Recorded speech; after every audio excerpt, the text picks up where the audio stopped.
আসসালামু আলাইকুম। আপনারা সবাই কেমন আছেন? আশা করি খুব ভালো আছেন। আলহামদুলিল্লাহ আমিও ভালো আছি। আজকের রান্নাটি একটু অন্যরকম রান্না। রেডিমেড কিছু রান্নার প্যাকেট ছিল, সেটিকেই প্রসেস করে বানানোর চেষ্টা করছি। আর এই খাবারটি ছোট বড় অনায়াসে যে কোনো বয়সের অনেক পছন্দের। বাট আমি এই খাবারটি একটু অ্যাভয়েড করে চলি, কারণ এই খাবারটি খাওয়ার সাথে সাথে আমার গ্যাসের অবস্থা খারাপ হয়ে যায়। তাই তো আমি চেষ্টা করি না খাবার, কিন্তু ছিল তাই রান্না করছি। ফার্স্ট টাইম এই প্রথমবার আমি রান্না করছিলাম এই জিনিসটি। আর এই জিনিসটি হয়তো অনেকেই বুঝতে পারছেন যে এটি কী। হ্যাঁ, এটি হালিম।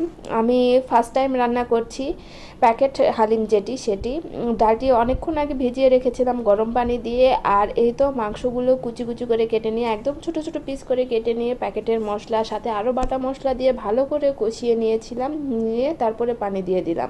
আর তার আগে দিয়েছিলাম পেঁয়াজ বেরেস্তা করে। অর্ধেক পেঁয়াজ তুলে রেখেছিলাম পরিবেশনের জন্য, আর অর্ধেক পেঁয়াজ এই মাংসের সাথে দিয়ে ভালো করে রান্না করে নিচ্ছি। নেওয়ার পরে মাংসগুলো সিটি দেওয়ার পরে, কয়েকটা সিটি দিয়েছিলাম, দেওয়ার পরে তারপরে ভেজানো ডাল দিয়ে ভালো করে আস্তে আস্তে রান্না করেছি, কারণ ডাল রান্না হতে একটু সময় লাগে। আপনারা কম বেশি অনেকেই জানেন, আপনারা জানি অনেক ভালো রান্না করেন। আমি তো সামান্য একটু চেষ্টা করেছি মাত্র। আর তো এই তো রান্না প্রায় শেষ। এখন পরিবেশনের পালা। সবগুলো বাটিতে তুলে নিচ্ছিলাম। আর পাশেই ছিল শসা কুচি, ধনেপাতা কুচি, কাঁচা মরিচ কুচি, সেগুলো এখন পরিবেশন করে দিব। আর পাশে থেকে আমার ভাতিজি বলতেছে, ফুপু আমাকে মরিচ বেশি করে দাও, অনেকগুলো দিবা আমাকে মরিচ। তা বললাম আচ্ছা ঠিক আছে, দেখি তুই কত মরিচ খেতে পারিস।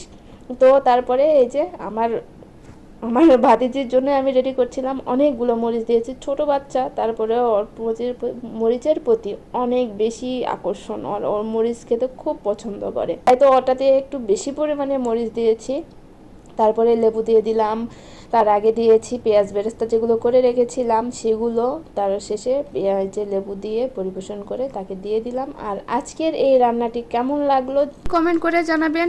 বাসার মানুষরা তো বলেছে মাশাআল্লাহ অনেক সুন্দর হয়েছে, মজা হয়েছে খাবারটি। তো যাই হোক, আজকে এ পর্যন্ত। সবাই ভালো থাকবেন, লাভ লাইকদের সাথেই থাকবেন। আল্লাহ হাফেজ।